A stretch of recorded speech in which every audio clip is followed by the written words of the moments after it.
मैं गौस साहब general secretary Syed Ghaus Mohiuddin से ख्वाहिश करता हूँ स्टेज पर। रेवंत रेड्डी साहब आज हमारे गेस्ट हैं और वो रुकन पार्लियामेंट है, हरकयाती शख्स रियासत की, तेलंगाना वर्किंग प्रदेश कांग्रेस कमेटी सदर है। रेवंत रेड्डी साहब और इस वक्त रियासत की सियासत में जो मरकाजगिरी हल्के से लोकसभा के रुकन पार्लियामेंट हैं और तेलंगाना प्रदेश कांग्रेस कमेटी के कारगो सदर हैं। रियासत की सियासी हरकयाती शख्सियतों में से अनुमला रेवंत रेड्डी का शुमार सफ़ अव्वल के कायदे में होता है। ग्रेटर हैदराबाद म्यूनसिपल कॉरपोरेशन के इलेक्शन का आज इंतखाबी मुहिम का आखिरी दिन है। ग्रेटर हैदराबाद म्यूनसिपल कॉरपोरेशन जो पार्लियामेंट की 5 हल्कों असम्बली की 24 नशिस्तों के अलावा पर मुश्तमिल 150 डिवीज़न का इलाका है। 625 किलोमीटर मुहित इस ग्रेटर हैदराबाद म्यूनसिपल कॉरपोरेशन के कांग्रेस के स्टार कैंपेनर में जनाब रेवंत रेड्डी साहब के अलावा कोई दूसरा ऐसा नहीं है जो पार्टी के लिए सही तौर पर काम कर सके।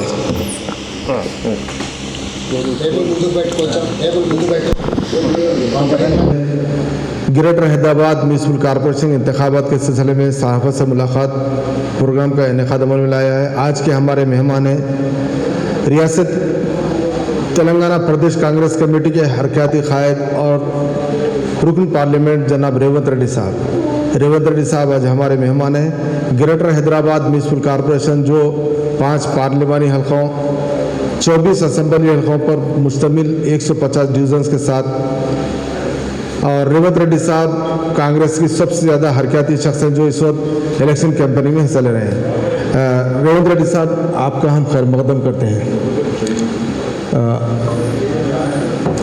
रेवंत रेड्डी साहब हम आपको बताते चलेंगे Telangana Urdu working journalist federation का क़याम 4 साल पहले आया था ताकि उर्दू के सहीफ़े निगार हैं उनके जो मसाइल है उसको नुमाया किया जाए, हुकूमत से नुमाइंदगी करे।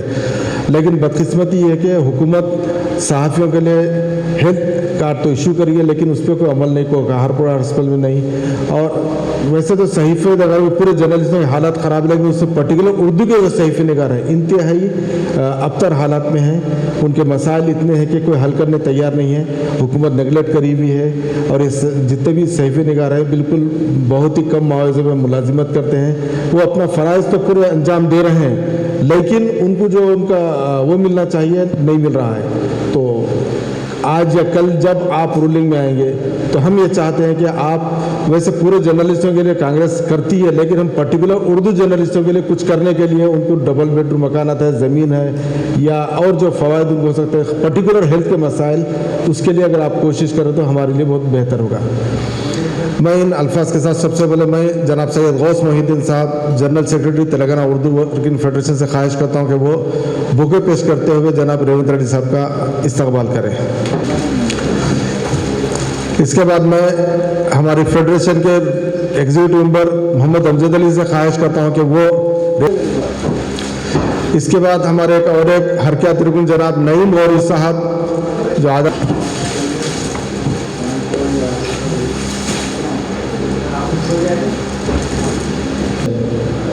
मुझे मौका दिए बहुत धन्यवाद। पत्रकार मित्रों, अभी जो मीट द प्रेस चल रहा है तेलंगाना के लिए और खासकर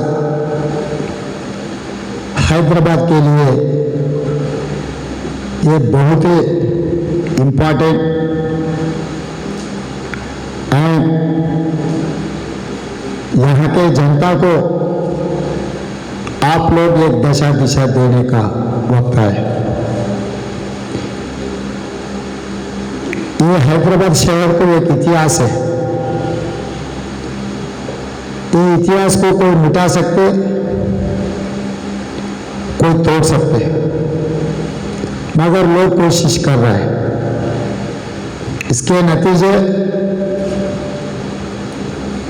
हिंदू मुसलमानों के बीच में जो जहर फैला के आने वाले चुनाव में फायदा के लिए ये लोग काम कर रहे हैं। मैं आप लोगों को मालूम है, फिर भी मैं याद दिलाना चाहता हूँ अपने हैदराबाद इतिहास को। 400 साल पहले से लेकर 2014 तक ये हैदराबाद शहर और हैदराबाद स्टेट, खासकर कुली कुतुब शाही से लेकर कांग्रेस सरकार तक, जब कुली कुतुब शाही ने यह अपना तेलंगाना को चलाया, तब 4 मीनार से लेकर हुसैन सागर तक उन्होंने बनवाया था। यहाँ के लोग पानी के लिए, बिजली के लिए, रहने के लिए, कारोबार के लिए बहुत सोच के वो सरकार बहुत कुछ किया। कुली कुतुब शाही के बाद जो निजाम सरकार बनी, निजाम सरकार पूरा दुनिया को एक रास्ता दिखाया।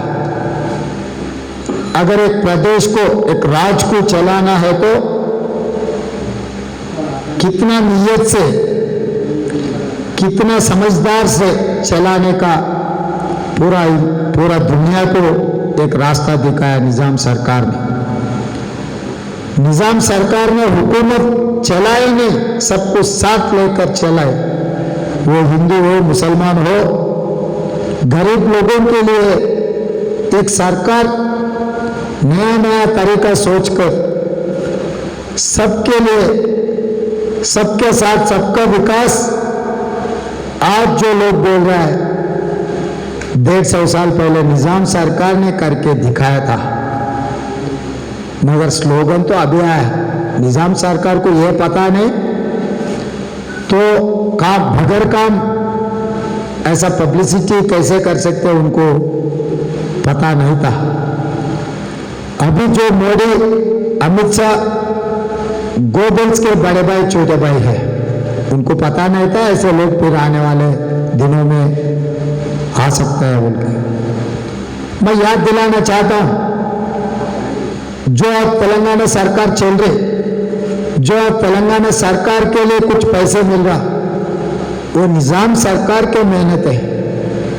निजाम सरकार ने 100 साल पहले गंडीपेट से लेकर हिमायत सागर तक ओल्ड सिटी एरिया में जो आज कारोबार चल रहा है, वो गुलजार हाउस हो, मोजंजाय मार्केट भी हो, पत्थर गट्टी भी हो, कबूतर खाना भी हो, चुड़ी बाजार भी हो, मेहंदी बाजार भी हो, जो कुछ भी है, आज के सरकार बोल रहे हैं हम लोग स्पेशल इकोनॉमिक जोन्स लाए, इन्वेस्टमेंट ला रहे हैं, हम इन्वेस्टर्स को बाहर से बुलवा रहे हैं। मैं ये सरकारों को, ऐसे नया नवाबों को याद दिलाना चाहता हूं, 150 साल पहले हमारे निजाम सरकार ने ये सब कुछ करके दिखाया। आज राजस्थानी, गुजराती, मराठी, मलयाली और राजस्थानी जितने भी लोग हैदराबाद में जो 4 मीनार के 4 किलोमीटर के आसपास में हर जगह के, अफगानिस्तान से लेकर हर जगह के उस्तादों को, व्यापारियों को, हर चीज को ये हैदराबाद में बुलवाकर ये गुलदस्ता को एक अच्छा नमूना बनाया। मगर वो अच्छे नमूने को तोड़ देते, जहर पहला के चुनाव में फायदा के लिए कुछ राजनीति में ये जो पॉलिटिकल पार्टी कोशिश कर रहा है, इसके बारे में आज चर्चा चलना है। जो तेलंगाना जनता सब लोग आवाज देना, अभी क्या चल रहा है इसके बारे में चर्चा होना। मैं ये पूछना चाहता हूं, निजाम सरकार के बाद जो कांग्रेस सरकार बनी, मैं फिर एक बार याद दिलाना चाहता हूं, जो हैदराबाद में, जो तेलंगाना में जो सरकार को जो टैक्सेस मिल रहा है, उसमें से 70% फ्रॉम हैदराबाद सिटी,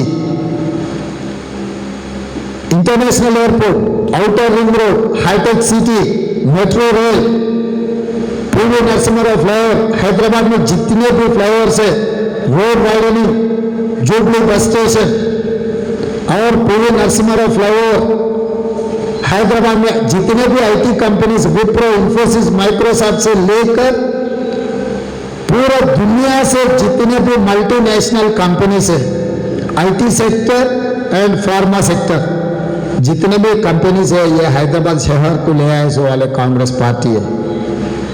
जब कांग्रेस पार्टी सत्ता में था, मनमोहन सिंह जी ने लिबरलाइजेशन पॉलिसी ले आकर पूरा हिंदुस्तान तरक्की के लिए बहुत कुछ किए 10 साल में। और खासकर मुसलमानों में गरीबी ज्यादा है, ये गरीबी दूर करने के लिए कांग्रेस पार्टी सोचकर सचार कमेटी ने डाला। 2004 में कांग्रेस पार्टी सत्ता में आने के बाद मुसलमानों को खासकर गरीबी से दूर करने के लिए हम लोग बहुत कुछ सोच के सचार कमेटी ने डाला। जो सचार कमेटी ने रिकमेंडेशंस दिए, वो रिकमेंडेशंस के हिसाब से हम लोग माइनॉरिटी तरक्की के लिए बहुत कुछ कोशिश किया। माइनॉरिटी कॉरपोरेशन, वक्फ board, national minority development corporation हमने बनाया। जो आज मुसलमान नौजवानों जो रिजर्वेशन मिल रहा है, इन लोगों को गरीबी दूर करने के लिए पढ़ाई लिखने में, नौकरी में 4% रिजर्वेशन हमने दिया। ये हमारा हक है। गुलाम नबी आजाद से लेकर मोहम्मद अली शरीफ तक, डॉक्टर वैएस राजशेखर रेड्डी लेकर माइनॉरिटी के लिए, उन लोगों के तरक्की के लिए हम लोग कोशिश किए, हम लोग काम किए। हमारा हक है माइनॉरिटी को वोट पूछने का भी, हमारा साथी है माइनॉरिटीज। सब लोगों को, मेजॉरिटी माइनॉरिटीज को साथ में लेकर हम लोग चलाए। हिंदुस्तान के राष्ट्रपति तक हम माइनॉरिटीज को मौका दिए। हर जगह में कांग्रेस पार्टी पीसीसी प्रेसिडेंट से लेकर भारत राष्ट्रपति तक हम लोग सिख माइनॉरिटी, मुस्लिम माइनॉरिटी लोगों के लिए हम लोग ने मौका दिया। ये कांग्रेस सरकार ने, कांग्रेस पार्टी ने किया था। मगर आजकल नया दौर शुरू हो गया। ये सेक्युलर फैब्रिक को तोड़ने के लिए, फोड़ने के लिए नया नया लोग, नया नया तरीका से आज हैदराबाद शहर पे हमला कर रहा है। ये हमला को खासकर मैं मुसलमान भाई बहनों से मेरा गुजारिश एक ही है, आपके आवाज समझकर जो एमआईएम पार्टी को अब मदद देते जा रहा है, मैं इस मंच पर मैं ये सवाल उठाना चाहता हूं मेरा अच्छा दोस्त असद भाई को, अब किसको मदद दे रहा है? आपसे मदद ये सवाल है, किसके गोद में बैठा हुआ है? कभी दिल्ली जाने का रोल टू देखो, हैदराबाद टू दिल्ली वया नागपुर बोल के वहां लिख के रहता है एपी एक्सप्रेस के ऊपर। वैसा ही एमआईएम टू बीजेपी वया टीआरएस, मतलब जो एमआईएम जो मुसलमान के वोटों पुराना शहर में खुद ले रहा है, नया शहर में या तेलंगाना प्रदेश में ये मुसलमान वोटों को पूरा जमा करके केसीआर साहब को दे रहा है। ये पूरा ले लेकर केसीआर साहब ने दिल्ली जाकर मोदी को बेच दे रहा है। आप लोग सोचो, हर चुनाव में 2014, 2018, 2019, आज की तारीख 2020 में हमेशा एमआईएम हैदराबाद तेलंगाना प्रदेश में कुछ सीटों में उन लोग कंटेस्ट कर रहे हैं, बाकी के सीटों में टीआरएस को ये लोग मदद दे रहे हैं। टीआरएस को मदद देने जो एमआईएम दे रहा है, मैं उनको, उनका मर्जी है, उनका राजनीति है, उनके पार्टी का जो भी पॉलिसी होगा उनका मर्जी है। मगर वही असद साहब ने ये कह रहा है कि अरे हैदराबाद को भारतीय जनता पार्टी वाले आकर हिंदू मुसलमानों के बीच में आपस में लड़ाई रखकर ये जो हैदराबाद शहर को तोड़ने के लिए कोशिश कर रहा बोल के बहुत ऊंचे आवाज से बोल रहे हैं। मैं ये पूछना चाह रहा हूं, आज हैदराबाद को बीजेपी आने का कौन कारण है? अब हर वक्त में मुसलमान वोटों को आप उन लोगों को डायरेक्शन देकर बीजेपी को दिए। बीजेपी को 2014 में 12 सीट मिले और टीडीपी दूसरे पार्टी कांग्रेस को मिले 100 सीटों का भी उन्होंने शामिल कर लिए। पूरा 15 एमपीज को ले जाकर राष्ट्रपति, उपराष्ट्रपति, जीएसटी, नोटबंदी, ट्रिपल तलाक, NRC, citizen amendment act, 370 article, Ayodhya मामले में हर वक्त हर पल केसीआर साहब ने TRS party, Bharatiya Janata party को मदद दी है। जब जब राज्यसभा में हम लोग रोकने के लिए कोशिश किए, ये जो सेक्युलर फैब्रिक को बचाने के लिए कांग्रेस पार्टी कोशिश किया था, हर पल में टीआरएस पार्टी कांग्रेस के खिलाफ भारतीय जनता पार्टी को मदद दी है। मोदी जी की गोद में बैठे। आज केसीआर को जो पार्लियामेंट सीटों में ताकत है, वो ताकत किसने दिया? आज हम लोग छेगल्ला पार्लियामेंट में हार गया था। अब बूथ वाइज पोलिंग परसेंटेज देखो, जो शेरलिंगमपल्ली, राजेंद्र नगर और महेश्वरम असेंबली कॉन्स्टिट्यूंसीज में जहां जहां माइनॉरिटी वोटर्स मेजॉरिटी है, हर बूथ में असद साहब बैठकर टीआरएस पार्टी को वोट दिलवाया। आज कांग्रेस जीतने का जो जहेराबाद और छेरल्ला पार्लियामेंट सीट, ये 2 सीट एमएम की वजह से हम लोग हार गए।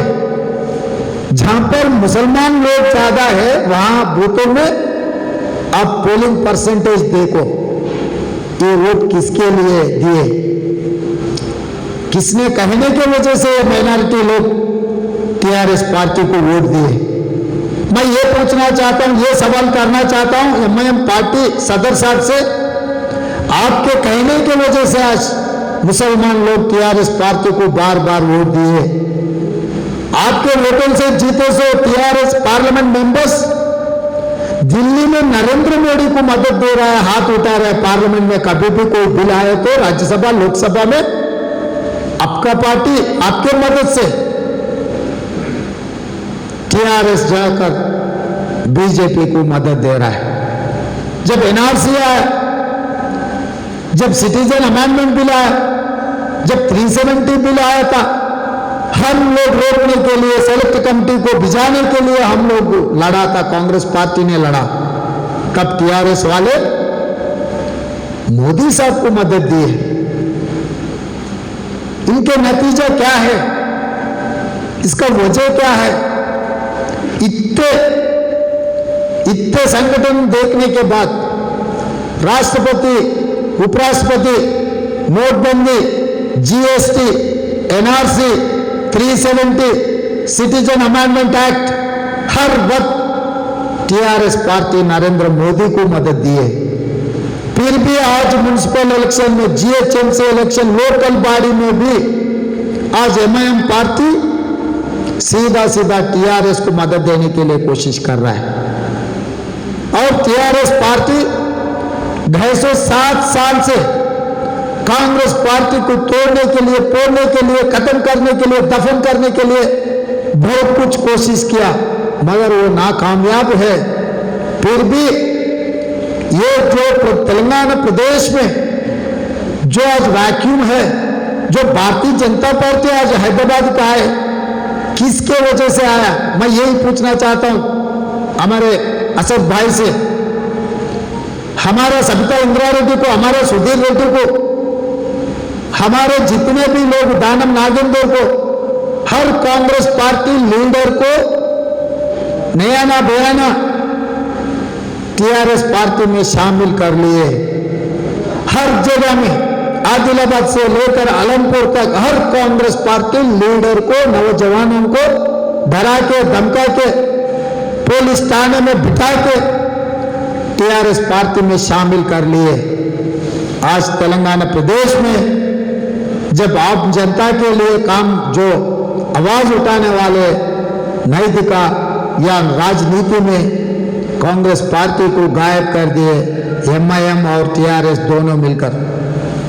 इसके नतीजे आज भारतीय जनता पार्टी हैदराबाद को आगे तेलंगाना प्रदेश में कदम रखा। जब कांग्रेस पार्टी को ये दोनों मिलकर कमजोर करने के लिए कोशिश किए तब भारतीय जनता पार्टी को कुछ महसूस हुआ, चलो यहां पर हम लोग कांकर कर ले सकते, इसको कब्जा कर ले सकते। ये कब्जा करने के लिए उन लोगों का एक ही साजिश है, हिंदू मुसलमानों को आपस में लड़वाना।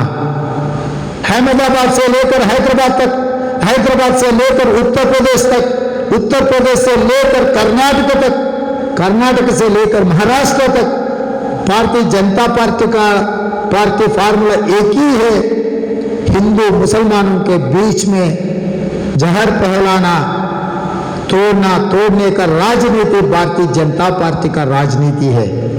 आज तेलंगाना में भारतीय जनता पार्टी इतने दौर, जब कोरोना आया कोई किसी ने पलट के नहीं देखा, जब बारिश आया पूरा हैदराबाद शहर पानी में डूब गए, तब प्राइम मिनिस्टर, होम मिनिस्टर कम से कम इतना भी नहीं किए, अरे ये लोग जिंदा है या मर गए, डूब गए, कम से कम ये सर्वे भी नहीं करवाया था। केंद्र सरकार से कोई कमेटी भी यहां पर आके आम जनता को नहीं मिले। मगर आज के तारीख में बार बार भारतीय जनता पार्टी वाले हैदराबाद को आ रहे हैं। हैदराबाद आने से कोई इतराज नहीं है हम लोगों को, मगर बार बार क्यों भाग्यलक्ष्मी मंदिर करने जा रहे हैं? परसों बंडी संजय जब भाग्यलक्ष्मी मंदिर करने गया, जुम्मे के दिन 1 बजे को गया, जुम्मे के दिन 1 बजे मक्का मस्जिद जिसने कुली कुतुब शाही में बनवाया था 400 साल पहले, मुसलमानों के लिए एक पवित्र जगह है। जिस दिन जुम्मे के दिन मुसलमान लोग नमाज के लिए वहां पर शामिल होते, वही टाइम पे बंडी संजय को केसीआर साहब ने वो भाग्यलक्ष्मी मंदिर जाने के लिए मौका दिए। इसका मतलब क्या है? इसका मतलब मैं केसीआर से नहीं पूछना चाहता हूं, इसका मतलब मैं असद साहब से पूछना चाहता हूं। असद साहब, आप किसके दोस्ती कर रहा है? ये दोस्ती का नतीजा क्या है? ये नतीजे किसका जान लेने का है? किसको खत्म करने के लिए आज तेलंगाना राजनीति में ये सब जाल चल रहा है?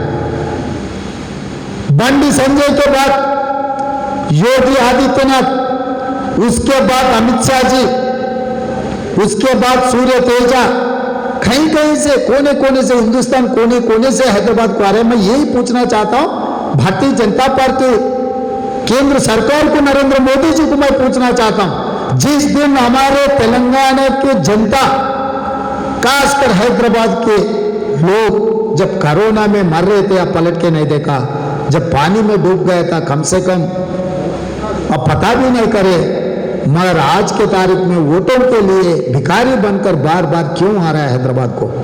क्या हक है आपको? वोट मांगने का हक है क्या भारतीय जनता पार्टी को? तेलंगाना प्रदेश से 7 साल में नरेंद्र मोदी प्राइम मिनिस्टर बनकर हमारा तेलंगाना प्रदेश को दिया क्या? यही है मेरा सवाल। मैं ये सवाल पूछना चाहता हूं। मगर 7 साल से 1 रुपए भी अगर केंद्र सरकार ने नहीं दिए तो केसीआर साहब ने बार बार उनको क्यों मदद दे रहा है? दिल्ली में क्यों मदद दे रहा है? क्यों बार बार उन्होंने फेडरल फंड के बारे में केसीआर साहब ने कह रहा है?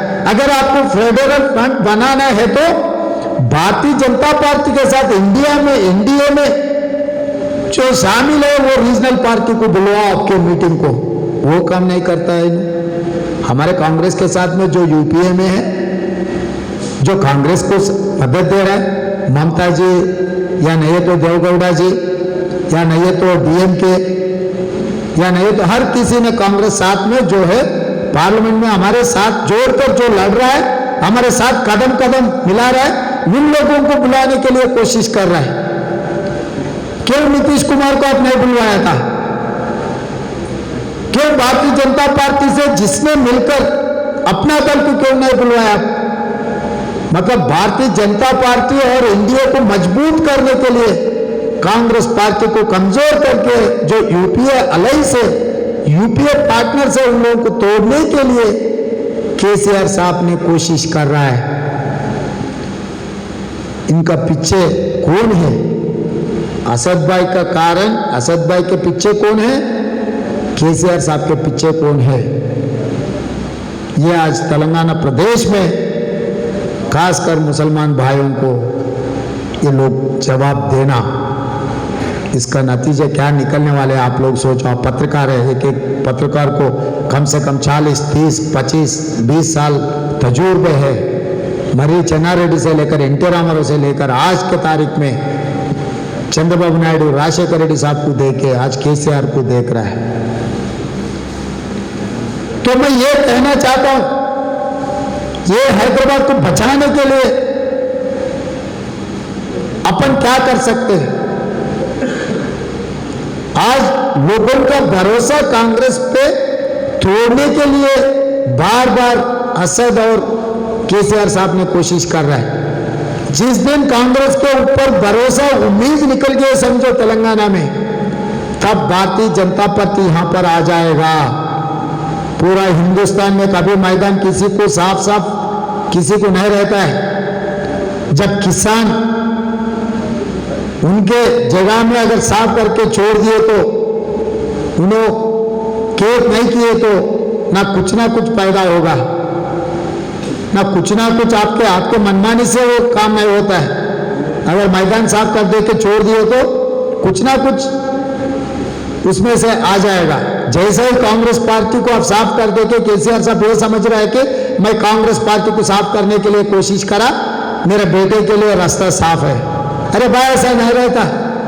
78 से 83 तक मैं ये मिसाल याद दिलाना चाहता हूं। 78 कांग्रेस पार्टी जिस दिन सरकार बनवाया था, मर्री चन्नारेड्डी साहब को 170 सीट्स मिले।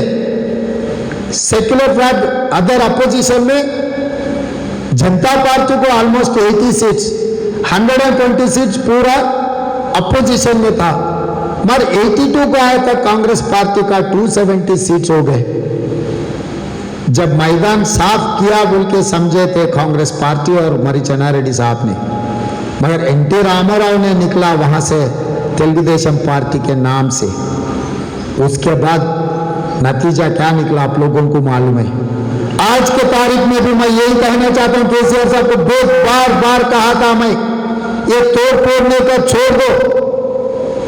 जनता आपको ये 2 बार मौका दिए, 1 बार में दोबारा भी मौका दिए।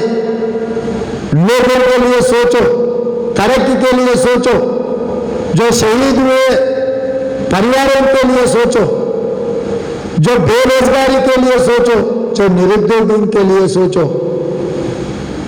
किसानों के लिए सोचो। मगर केसीआर साहब ने फार्म हाउस में बैठकर कुछ भी नहीं सोचे। सामने है सो पार्टियों को तोड़ दो, उसमें जो भी है उन लोगों को खरीदो। मगर आज के तारीख में केसीआर साहब डर कर घर में सो गए तो भी उनको नींद नहीं आ रहा।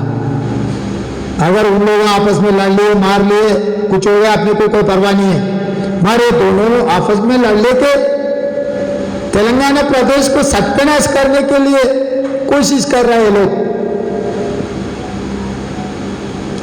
इसका कारण आज जो तेलंगाना में, जो हैदराबाद में भारतीय जनता पार्टी का जो हमला हो रहा है, जो बार बार भाग्यलक्ष्मी टेम्पल को आ रहे, इसका कारण असद साहब ने टीआरएस को मदद दी, टीआरएस ने बीजेपी को मदद दी, टीआरएस ने हमारे पार्टी को साफ करने के लिए जो कोशिश करा, मगर उन्होंने कामयाब नहीं हुआ।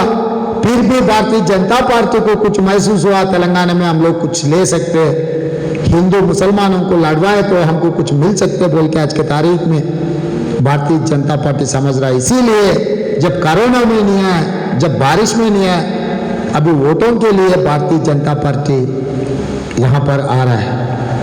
और अभी म्युनिसिपल इलेक्शन में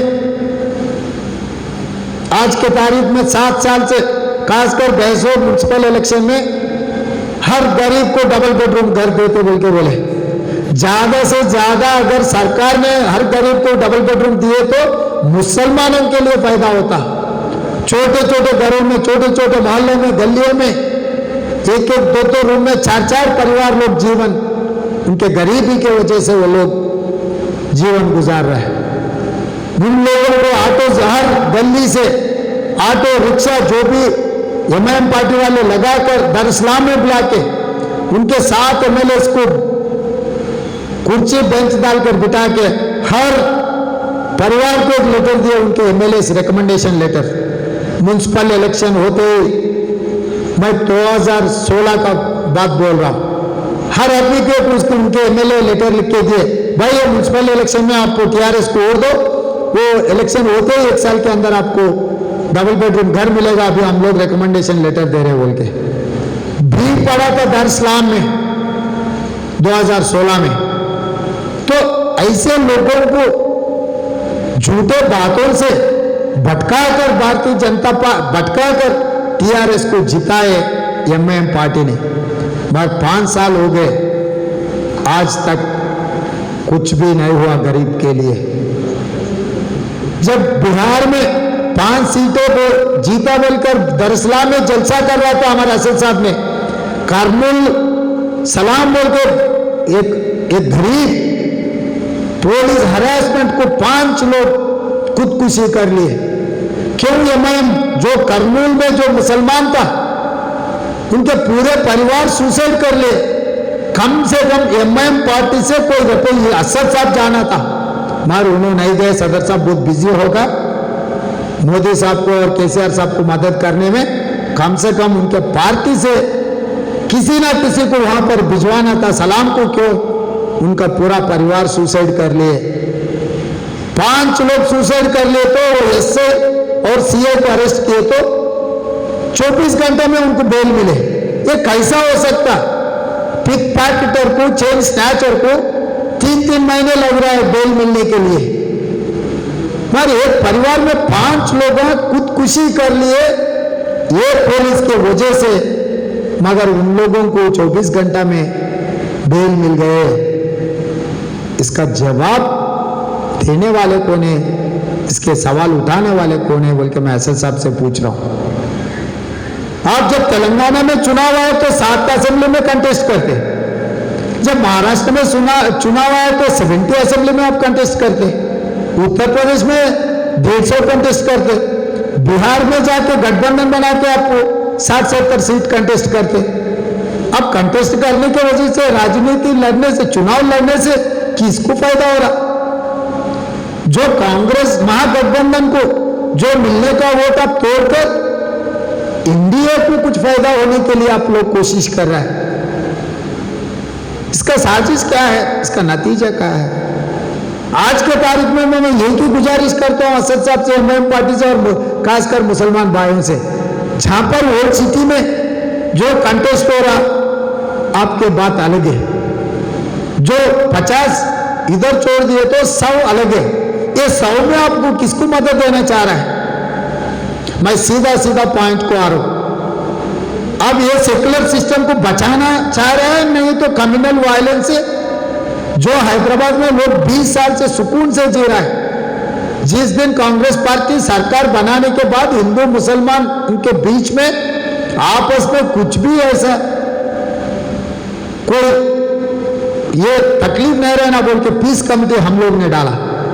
पीस कमेटी डालकर जहां पर भी अगर हिंदू मुसलमानों के बीच में कुछ आपस में लड़ाई झगड़े हो गए तो पीस कमेटी बिठा के बात करके उसको समझाने के लिए हम लोग कुछ काम किए।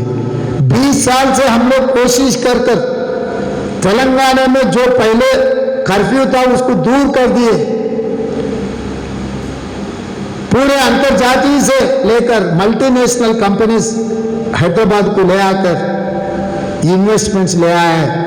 इसीलिए आज हैदराबाद में लाखों को नौजवानों को नौकरी मिल रहा है। रिक्शा चलाने वाले सुकून से जी रहा है, ऑटो चलाने वाले सुकून से जी रहा है, टैक्सी चलाने वाले सुकून से जी रहा है, सेंटरिंग काम करने वाले सुकून से जी रहा है। क्लास और फॉल सीलिंग हर चीज के जो अनपढ़ है उन लोगों के लिए हाथ का काम सीख लिए, ड्राइवर के काम सीख लिए, कुछ भी सीख गए तो महीने को 20-25 हजार कमाने के मौका लाखों गरीब बच्चों को, नौजवानों को नौकर मिलने का एक माहौल बनाया है कांग्रेस पार्टी ने।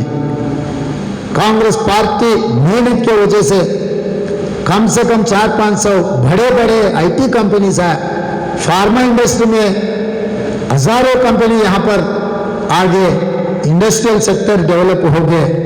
चाइना से हैदराबाद कंपटीशन ले रहा है।